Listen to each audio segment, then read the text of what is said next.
স্বাস্থ্যমন্ত্রী বলেছেন যে মানুষ ডাক্তারের পেছনে ঘুরবে না, ডাক্তার মানুষের পেছনে ঘুরবে। ভালো কথা, কিন্তু এই প্রতিশ্রুতি বাস্তবায়ন করবেন কিভাবে? ওনার এই কথাটা আমরা দুইভাবে দেখতে পারি। একটা হতে পারে মন্ত্রী মহোদয় বোঝাতে চান যে দেশে এত এত ডাক্তার তৈরি করা হবে যে মানুষকে আর দূরে যেতে হবে না। কিন্তু এটা কি সম্ভব? চলুন বাস্তবতাটা দেখি। বাংলাদেশে এখন প্রতি 10,000 মানুষের জন্য মাত্র 7 জন ডাক্তার আছেন। 7 জন। এটা প্রয়োজনের তুলনায় অনেক অনেক কম। এই ঘাটতি পূরণ করতে হলে তাহলে আজকে থেকে মেডিকেল কলেজগুলোতে প্রচুর শিক্ষার্থী ভর্তি করাতে হবে। কিন্তু এখানেই আসল সমস্যা। একজন শিক্ষার্থী যদি আজকেও মেডিকেল কলেজে ভর্তি হন, তাকে 5 বছর ধরে এমবিবিএস পড়তে হবে, তারপর 1 বছর ইন্টার্নশিপ করতে হবে, অর্থাৎ কমপক্ষে 6 থেকে 6.5 বছর এমবিবিএস করতেই চলে যাবে। আর যদি বিশেষজ্ঞ ডাক্তার হতে হয় তাহলে এর উপরে আরও 5 থেকে 8 বছর সময়। কিন্তু মন্ত্রী মহোদয়ের হাতে সময় আছে মাত্র 5 বছর।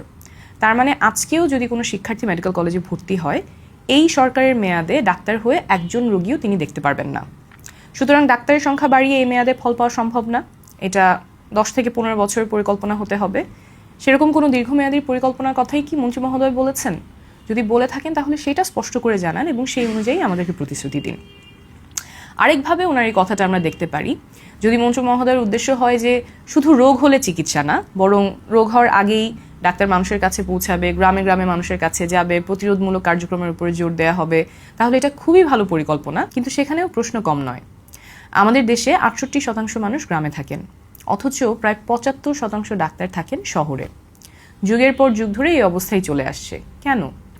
একজন ডাক্তার ঢাকায় বসে প্রাইভেট প্র্যাকটিস করলে মাসে যা আয় করেন, উপজেলা স্বাস্থ্য কমপ্লেক্সে সরকারি চাকরি করলে তার থেকে অনেক কম উপার্জন করেন।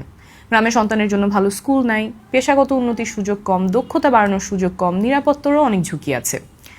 এগুলো সহ আরও অনেক কারণে অনেক উপজেলা স্বাস্থ্য কমপ্লেক্সে পদ অনুমোদিত থাকলেও সেই পদে ডাক্তার নাই।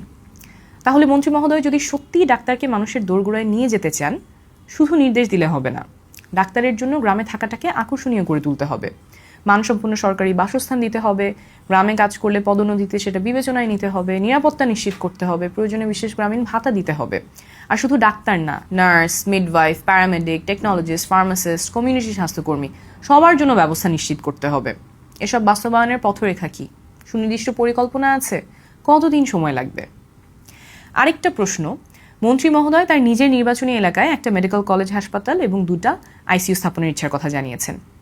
দেশের প্রত্যেকটা কোনায় মানুষের সুচিকিৎসা পাওয়ার অধিকার নিশ্চিত হোক, এটা আমরা সবাই চাই। কিন্তু একজন মন্ত্রী যখন নিজের এলাকার কথা আলাদা করে বলেন, তখন স্বাভাবিকভাবেই প্রশ্ন জাগে, এটা কি স্বাস্থ্যসেবার ঘাটতি মেটানোর জন্য তথ্যভিত্তিক সিদ্ধান্ত, নাকি রাজনৈতিক বিবেচনা? দেশে এমন অনেক জেলা উপজেলা আছে যেখানে বিশেষজ্ঞ চিকিৎসার সুযোগ নাই, আইসিইউ তো দূরের কথা। জাতীয় অগ্রাধিকারের তালিকায় ওনার নির্বাচনী এলাকায় কি সবার আগে ছিল? আরেকটা কথা, আমরা ডাক্তার তৈরি করছি কিন্তু সেই ডাক্তাররা থাকছেন না। প্রতি বছর বহু মেধাবী চিকিৎসক বিদেশে পাড়ি জমাচ্ছেন ভালো কর্মপরিবেশ, দক্ষতা বাড়ানোর সুযোগ, মানসম্মত বেতন এবং নিরাপত্তার জন্য। এটা আমাদের সিস্টেমের ব্যর্থতা।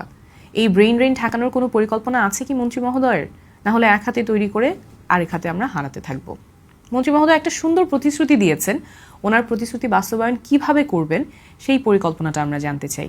আমরা চাই এই সরকার স্বাস্থ্য খাতে সফল হোক, কারণ সফল হলে আমাদেরই কল্যাণ।